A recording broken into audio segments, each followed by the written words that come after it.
J'aimerais parler du féminisme et également des relations hommes-femmes. Et en fait, c'est une vidéo que j'avais déjà essayé de faire, mais je crois qu'elle avait été mal perçue parce que mon argumentaire sûrement n'était pas clair et peut-être également que j'avais été sur certains points un petit peu agressif, ce qui n'était pas ma volonté, donc je vais essayer de refaire les choses plus proprement.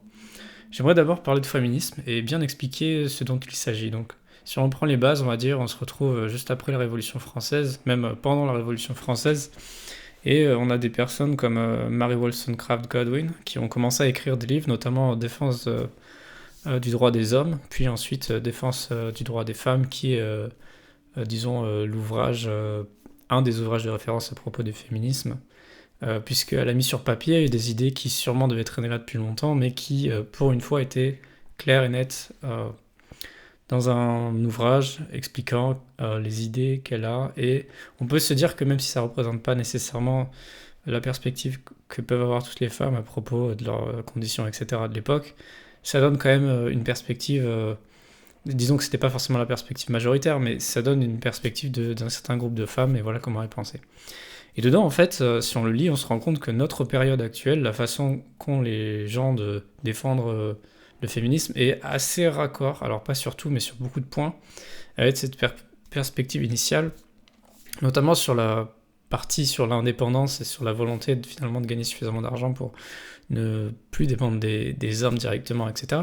Puis, je crois que également, si on le lit, on se rend compte que une véritable lucidité sur la condition de la femme, disons même dans le constat que elle est à la fois dépendante de son mari, mais également qu'elle vieillit et qu'ensuite elle devient simplement, après un certain âge, non voulu, etc.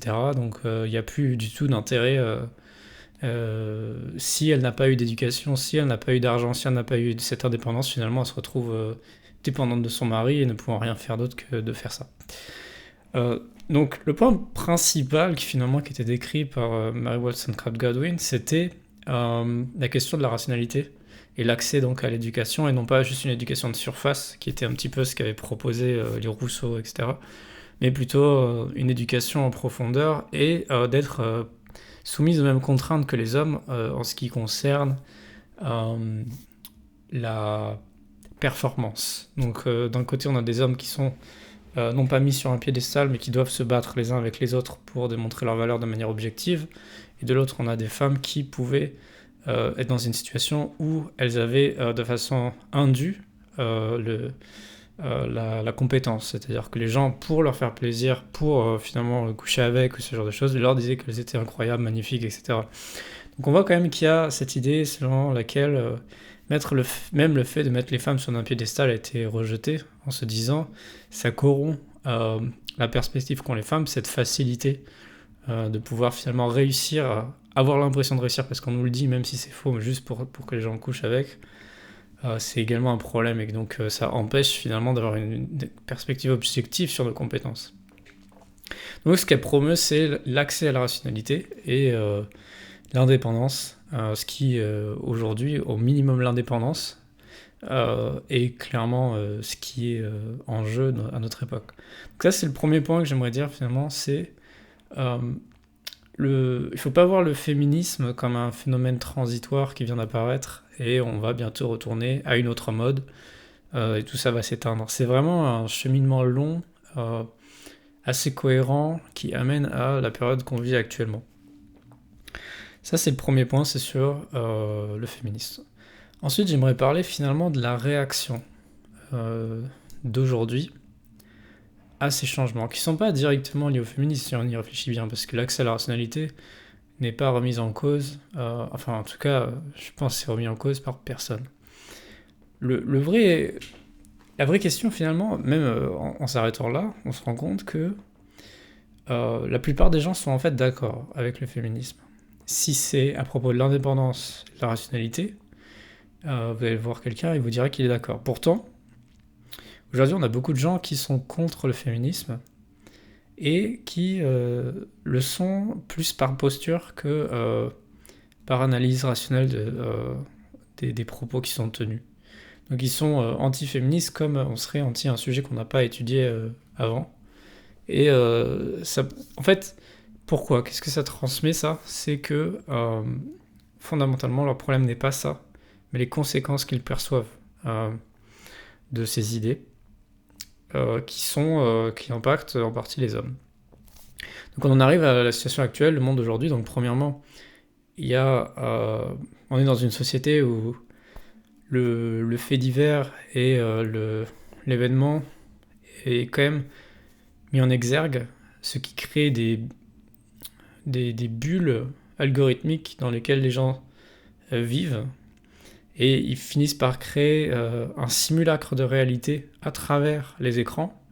Et ils finissent par croire que un assemblage de faits divers finit par créer un système. Si par exemple je vous donne plein de vidéos qui disent toutes la même chose, à force de les voir et prendre alors que ça représente en réalité pas la réalité, c'est un simulacre.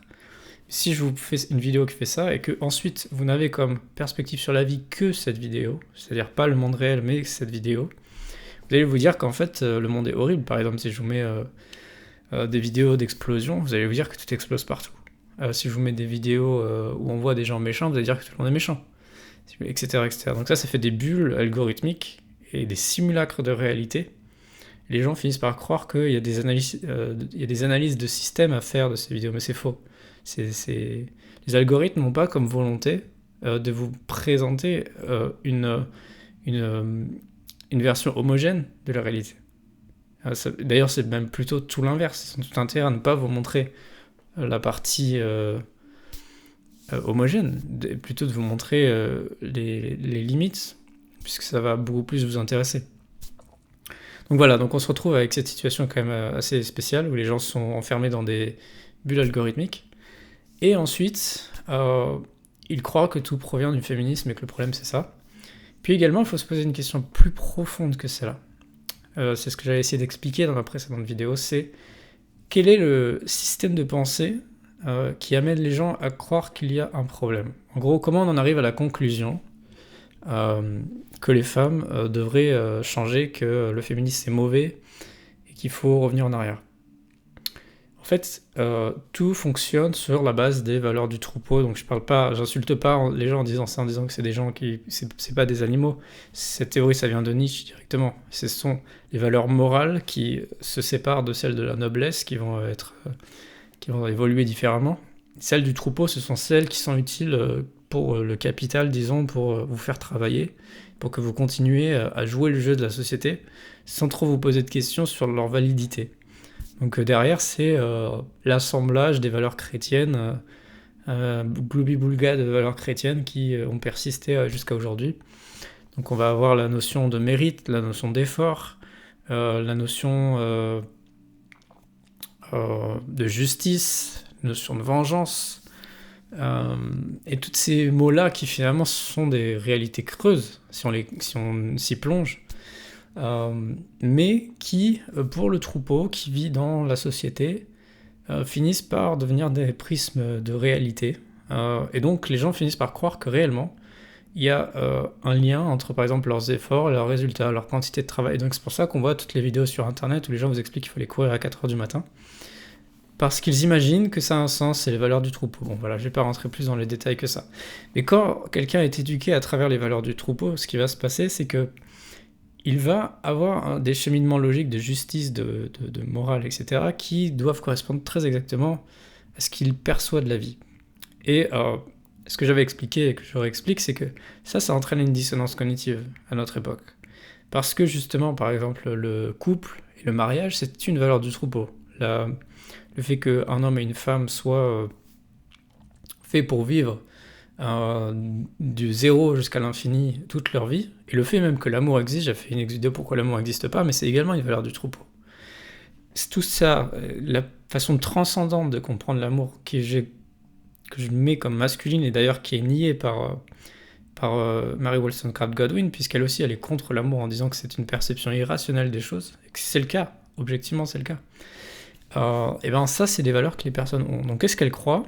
C'est que comme elles ont bien travaillé à l'école, comme elles ont fait ce qu'il fallait, comme elles sont des bonnes personnes, ça aussi c'est une valeur du troupeau, etc., le cheminement logique de tout ça devrait les amener à avoir une femme super belle, incroyable, ou voir une femme tout court, hein, voir, etc., une relation sociale, et ils méritent une femme parce qu'ils ont été gentils, ils sont des gens bien, etc. Donc toutes ces notions de gens bien et de gentillesse, vous comprenez que c'est vraiment profondément une valeur du troupeau. Donc ils arrivent donc à une dissonance cognitive. Ils arrivent à une dissonance cognitive parce qu'en ayant grandi, ils voient qu'ils n'obtiennent pas ce qu'ils auraient dû obtenir. Et donc, où est le problème ? Disons, à qui la faute de cette situation ? Puisque eux ont fait les efforts et qu'ils voient qu'il n'y a pas de résultat, il y a deux solutions. Soit les valeurs du troupeau sont fausses, et en fait, on leur a dit n'importe quoi, et il faut qu'ils repensent le monde entièrement, en se disant, en fait, il faut que je réfléchisse un peu plus à ma notion de justice, à ma notion de morale, à ma notion de mérite, à ma notion d'effort, et que je vois qu'en fait, le monde ne fonctionne pas comme ça. La réalité n'est pas construite sur cette base. Ou alors, ils peuvent se dire que le problème, c'est l'autre. C'est-à-dire que, finalement, le problème, ça va être les femmes et le féminisme, qui fait que maintenant, ils peuvent plus être en couple parce qu'ils pensaient que c'était une suite logique, une obligation, et un résultat, finalement, qui devait advenir. C'est-à-dire, on doit avoir une femme. Il n'y a pas d'autre possibilité, et les femmes doivent se mettre avec des gens bien. Donc ça, c'est la perspective qu'ils avaient, puis ils se rendent compte que pas forcément, que en fait le monde ne fonctionne pas comme on leur a dit, que l'histoire d'égalité, etc., ne fonctionne pas, que l'injustice est partout. Et donc ils se disent, mais en fait le problème c'est les femmes qui, maintenant qu'elles sont libérées, sont méchantes, sont injustes, sont fourbes, vicieuses. D'ailleurs, beaucoup d'éléments qu'avait repris même à l'époque Mary Wollstonecraft Godwin, même à propos des femmes. Il faut se rendre compte que même les analyses féministes sont très très dures sur leur perception qu'elles ont des femmes. En tout cas, c'est comme ça que les gens peuvent percevoir les choses, c'est-à-dire le problème c'est la méchanceté. Ce qu'ils voient pas forcément quand ils font tout ce raisonnement, c'est une méta-analyse, une métacognition de leur propre situation. Qu'est-ce qui se passe ? Est-ce qu'ils ont un pouvoir politique ? Non. Est-ce qu'ils ont un pouvoir économique ? Enfin, j'ai utilisé les bons mots. Le capital politique, il est vide. Le capital économique, il est vide. Le capital, peut-être avec des amis, il est peut-être vide. Le capital financier, il est vide. Le capital culturel, il est peut-être vide aussi. En fait, ils ont rien. Et donc, ils ressentent un certain ressentiment puisqu'ils voient qu'en face, pour reprendre les mots de Nietzsche, on va dire, ce sont les aigles. Donc, on a en bas le troupeau et puis les aigles au-dessus qui vont manger le troupeau. Et les moutons, finalement, peuvent haïr ceux qui réussissent en l'air et ça va créer du ressentiment qui est un atavisme de l'évolution, donc qui ne veut rien dire. Il faut bien se rappeler de ça.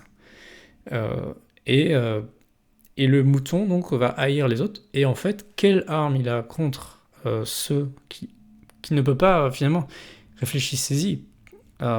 Que peut-on dire de quelqu'un qui réussit et qui nous ignore, si ce n'est la dégradation morale ? Qu'est-ce qui peut être fait si on n'a pas de force, c'est-à-dire pas de force politique, pas de force physique, etc. Ça va être la seule arme que les gens ont, ça va être la dégradation morale des femmes, en leur disant « Ouais, mais vous êtes des mauvaises personnes, vous vous mettez pas avec les bonnes personnes, etc.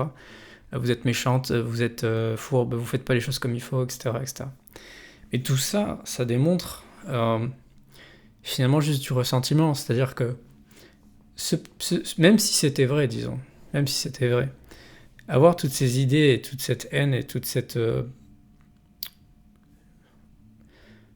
perception négative ne change rien à la situation. C'est là que c'est un pur ressentiment et c'est pour ça que le ressentiment est mauvais. Parce que, objectivement, c'est la moins bonne approche qui puisse être prise pour sa propre personne.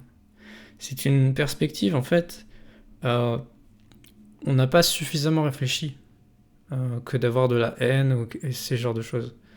Si on réfléchissait un petit peu plus, première chose, comme j'ai expliqué dans d'autres vidéos, on se rendrait compte que ce qui se passe, et les gens ne sont que ce qu'ils sont, ils sont le produit de leur gène, etc. Et donc, on ne peut pas en vouloir au réel d'être le réel. C'est une erreur de penser comme ça. Les choses sont comme elles sont.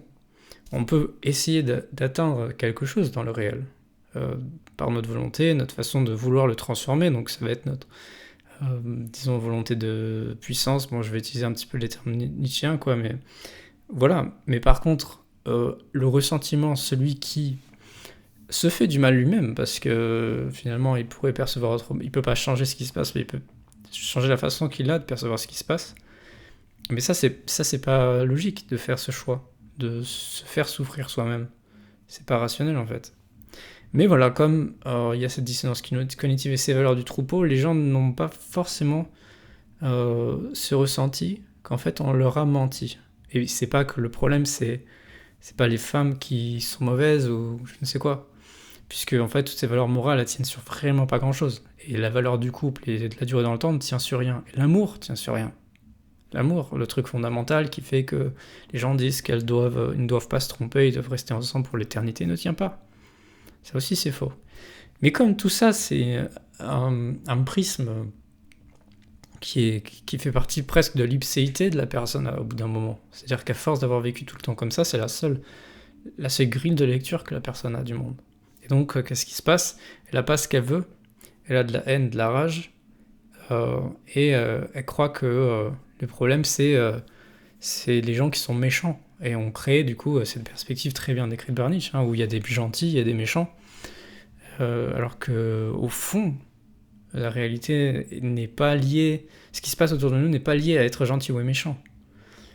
Et pour avoir vraiment précisément des gentils et des méchants à travers ça, il faut vraiment avoir les valeurs du troupeau pour le coup. C'est-à-dire il faut croire directement aux valeurs chrétiennes, quoi. Donc voilà ce qui se passe un petit peu aujourd'hui. Et finalement, quelle est la solution à ça ? Quelle est l'alternative ? La première alternative, c'est de se séparer du coup de cette dissonance cognitive en choisissant la bonne sortie, qui est de remettre en cause, non pas les femmes, mais remettre en cause ses perspectives. Et deuxièmement, de faire ce que j'ai expliqué, c'est-à-dire de se rendre compte que ce ressentiment n'apporte rien, ne change pas le réel, ne fait que faire du mal à la personne qui l'a, et le dépasser, et rentrer dans quelque chose qui ressemble plus à la création d'art et d'être dans une position où on ne peut pas changer le réel, on ne peut pas changer la réalité, mais de là où on est, on peut choisir de faire ce qu'on peut avec les cartes qu'on a. Et finalement d'avoir la meilleure vie possible malgré les contraintes. Et plutôt que d'en vouloir à l'univers, ce qui ne changera pas à l'univers, ce qui ne changera pas les faits, finalement d'essayer d'obtenir quelque part démontrer qu'on existe, démontrer ce qu'on peut faire de cette vie au maximum, et c'est là qu'on obtiendra par cette volonté presque esthétique de la vie, mais finalement la façon la plus optimale qu'on a de profiter de notre vie. Plutôt que de ressentir ce qui ne s'est pas bien passé ou ce qui ne peut pas changer. Donc voilà. Et pour ce qui est des femmes, bien clairement, en fait, il faut commencer à s'intéresser au sujet et se rendre compte que la situation précédente, peut-être, n'était pas poser un problème, poser au minimum une contrainte. Puis on peut aussi se dire que ce cheminement, disons, cette dialectique et ce rapport de force, et bien maintenant qu'il a été gagné par les femmes, il faut vivre dans la réalité, il faut vivre dans le monde réel et pas forcément être contre ce qui se passe et accepter que les choses soient comme elles sont. Donc voilà, c'est une vidéo qui, j'espère, cette fois-ci sera mieux comprise que la dernière fois.